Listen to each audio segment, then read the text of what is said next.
લક્ષ્મી લૂંટાશે લોકો તણી, નહીં કોઈ રાવ કે ફરિયાદ. દેવાયત પંડિતે કરેલી આગમવાણીમાં આપેલા અંધાણ આજે સત્ય સાબિત થયા છે. લોકોની લક્ષ્મી લૂંટાવા લાગશે છતાં કોઈ રાવ કે ફરિયાદ નહીં થઈ શકે. સંપત્તિ અને સ્ત્રી બંનેનો લક્ષ્મી દ્વારા સંકેત છે અને આજે આપણે જોઈએ છે કે બંને લૂંટાય છે છતાં કોઈ ફરિયાદ સાંભળવા તૈયાર નથી. આ દિવસો આવી જ ગયા છે.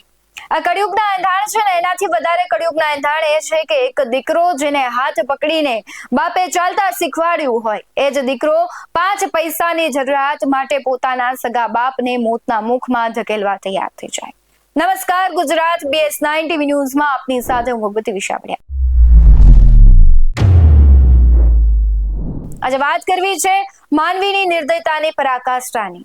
જે બાપ પોતાનું સર્વસ્વ ત્યજવા બાળકો માટે તૈયાર થઈ જતો હોય એ જ દીકરો જ્યારે પૈસા માટે પિતાને મારી નાખે અને બીજી બાજુ તમે જુઓ તો જે લક્ષ્મી સમાન દીકરીઓ છે તે લૂંટાઈ રહી છે. અને આટલું સીમિત નથી રહ્યું, પણ પાપી કળિયુગી માનવી છે એ દીકરીને 5 મહિનાનો ગર્ભ હોવા છતાં વારંવાર તેના પર દુષ્કર્મ આચરે છે. પહેલી દુર્ઘટના છે ઉપલેટાના ભાયાવદર નજીકના રાજપરા ગામે બનેલી, જ્યાં પુત્ર રામદેવ જોગને ઇઝરાયલ જવા માટે રૂપિયાની જરૂર હોવાથી 70 લાખની વીમા પોલિસી પકાવવા કાવતરું રચ્યું. પતાકાના ભાઈ જોગની હત્યા કરવા માટે પિતરાએ ભાઈ વિરમ જોગને 1 લાખ રૂપિયા અને જમવાની લાલચ આપી સોપારી આપી. પ્રથમ જંતુનાશક દવા પીવડાવી અને મારી નાખવાનો પ્લાન ઘડ્યો, પરંતુ તે નિષ્ફળ ગયો. એટલે નિષ્ફળ જતા કુહાડીના ઘા ઝીકી તેની હત્યા કરવામાં. હત્યા કર્યા બાદ મૃતદેહને રોડ પર ફેંકી દઈ અકસ્માતમાં ખપાવવાનો નિષ્ફળ પ્રયાસ પણ કર્યો, પરંતુ પોલીસ તપાસમાં વાહન પર અકસ્માતના નિશાન ન મળતા પોસ્ટમોર્ટમ રિપોર્ટ પરથી ભાંડો ફૂટ્યો. ભાયાવદર પોલીસે ગણતરીના દિવસોમાં જ ભેદી ઉકેલ કપાતર પુત્ર અને ભત્રીજાની ધરપકડ કરી. ગઈ તારીખ 9/12/2025ના રોજ રાજકોટ રૂરલ કંટ્રોલ રૂમમાં એક વર્દી આવી હતી, જેમાં બેસિસમાં આપણે એક BNS 103 મુજબ ખૂનનો ગુનો દાખલ કરવામાં આવ્યો હતો.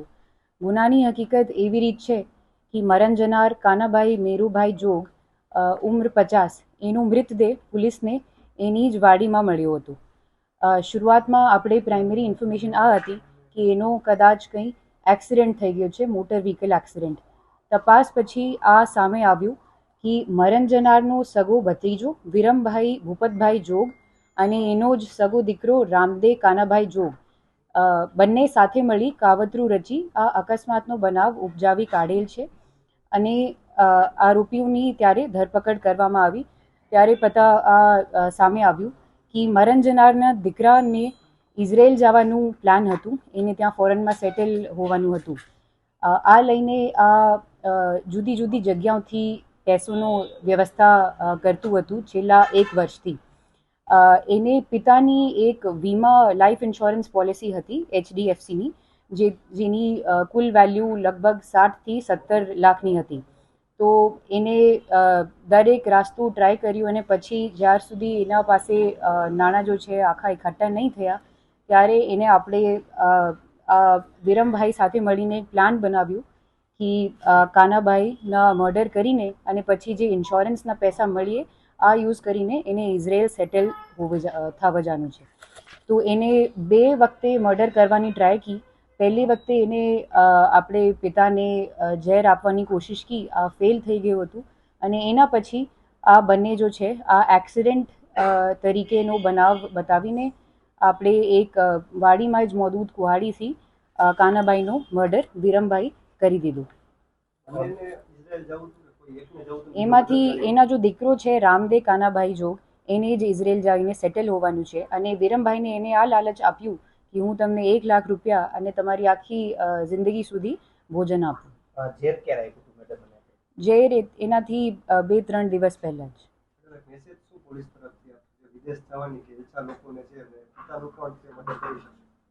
તો એમાં આ જ મેસેજ છે કે સમાજ તરીકે આપણે જે લીગલ તરીકા છે એથી બધું કરવાનું છે. બેંકની તરફથી બધું લોન મળે છે કરિયર માટે, આપણી પ્રોગ્રેસ માટે, તો એનો ઉપયોગ કરવાનો છે. મેડમ, ખાસ કરીને પોલીસને કઈ રીતે જાણ થઈ કે આખો બનાવ છે તે હત્યાનો છે? કારણ કે પહેલા એક્સિડન્ટલ કહેવામાં આવ્યું, કઈ રીતે?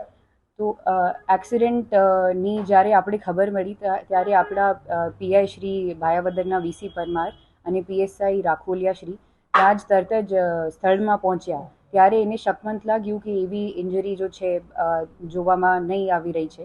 ઇન્જરીની પછી તપાસ કરવાઈ અને ડૉક્ટરશ્રીથી ઓપિનિયનથી આ મળવામાં આવ્યું કે આ ઇન્જરી અકસ્માતમાં ના થાય. ત્યારબાદ તપાસ દરમિયાન સ્થળ તપાસ દરમિયાન અને આરોપીની પૂછપરછ બાદ આ જાણવામાં આવ્યું કે આ એક કાવતરું હતું. તો બીજી તરફ સુરેન્દ્રનગરમાં માનવીય વિકૃતતાએ સગીર વયની દીકરી જે પોતાની કહેવાય છે કે હજી કુમળા ફૂલ તરીકે તે ખીલતી હોય છે અને ફૂલને પોતાની હવસનો શિકાર બનાવનાર એ નરાધમે છે ચૂંથી નાખે છે. કેટલાય નરાધમો છે પોતાની હવસ સંતોષવા બાળકીઓના ભોળપણનો લાભ ઉઠાવતા હોય છે અને તેને શિકાર બનાવતા હોય છે. બાળકીઓ છે ભોળપણમાં આવી જતી હોય છે અને અવારનવાર આપણે જોતા હોય છે કે સમાજમાં આવા હવસખોરો છે તે ફરતા હોય છે અને દીકરીઓને શિકાર બનાવતા હોય છે. આવી જ ઘટના સુરેન્દ્રનગરના દસાડા પાટડી તાલુકાના ગ્રામ્ય વિસ્તારમાં ઘટી છે.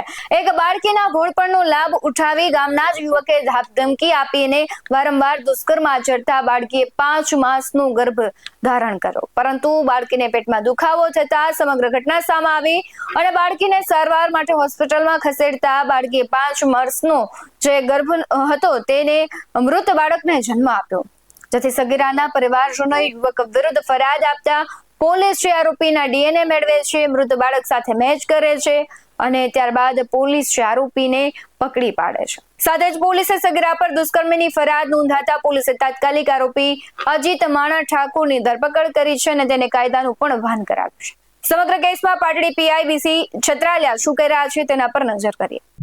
પાટડી તાલુકાના ગ્રામ્ય વિસ્તારની એક સગીર વયની દીકરીને દુષ્કર્મ કર્યું હતું. એ દુષ્કર્મ કર્યા બાદ એક છોકરીને 5.5 મહિનાનો ગર્ભ રહી ગયો હતો અને તેમને એમના મમ્મી પપ્પાને જાણ થતાં એમને દવાખાને લઈ ગયા હતા. દવાખાને લઈ ગયા ડૉક્ટરે એના પેટમાં દર્દ થતું હોય ડૉક્ટર જોડે ગયા હતા. ડૉક્ટરે નિદાન કર્યું અને ડૉક્ટરે પાટડી CHCના ડૉક્ટરે એમને જણાવ્યું કે તમને 5 મહિનાનો ગર્ભ છે, તો એ ગર્ભના કારણે એમને દુખતું હતું.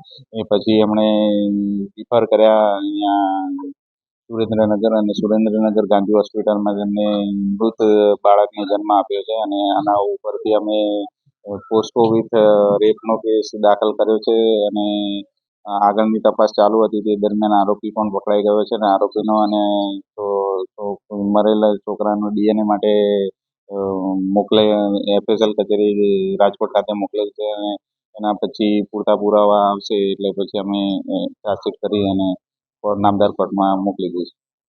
હવે પોલીસ તપાસ તો કરી રહી છે, પરંતુ જોવું રહ્યું કે કાયદો આવા નરાધમને શું સજા આપે છે. પણ સવાલ હંમેશા માણસની વિકૃતતા અને લાલચ વૃત્તિ પર થાય છે. શું પોતાની દીકરી હોય તો માણસ આવું સહન કરશે? જ્યારે માણસ છે કહેવાય છે કે પોતાની ધીરજ છે અને પોતાના મનને મક્કમ નથી કરી શકતો, ત્યારે આવી કહેવાય છે કે પ્રવૃત્તિઓ કરતો હોય છે. દુષ્કર્મ છે અવારનવાર દીકરીઓ ઉપર થાય છે. આપણે કહીએ ને કે કોઈ રાવ કે ફરિયાદ નહીં, જે પ્રમાણે દેવાયત પંડિતની વાણીમાં કહે છે એ બધી જ વાણી અત્યારે સત્ય થતી દેખાઈ રહી છે કે મહિલાઓ જાહેરમાં લૂંટાય છે, તેની ફરિયાદો કરવામાં ઘણી વખત મહિલાઓ અચકાય છે કે સમાજ શું કહેશે અને કદાચ એ ફરિયાદ કરે છે તો તેને ન્યાય મળશે કે કેમ. અને હવે તમે જોવો જ છો કે વર્તમાનમાં પરિસ્થિતિ એવી ઊભી થઈ ગઈ છે કે કદાચ ફરિયાદ કરે છે તો નરાધમો છે તેને એવી કડક સજા નથી મળતી કે બીજા છે એક પણ પગલું ભરતા પહેલા આવું વિચાર કરે. તમારું શું કહેવું છે આ ઘટનાને લઈને કમેન્ટ બોક્સમાં જરૂરથી જણાવજો. બાકી આવા જ વધુ અહેવાલો સાથે ફરી મળતા રહીશું. તમે અમારી YouTube ચેનલને સબસ્ક્રાઇબ કરવાનું, અમને Facebook અને Instagram પર ફોલો કરવાનું ભૂલશો નહીં. બાકી અવનવી અપડેટ્સ મેળવવા માટે આપ જોતા રહો BS9 TV ન્યૂઝ. નમસ્કાર.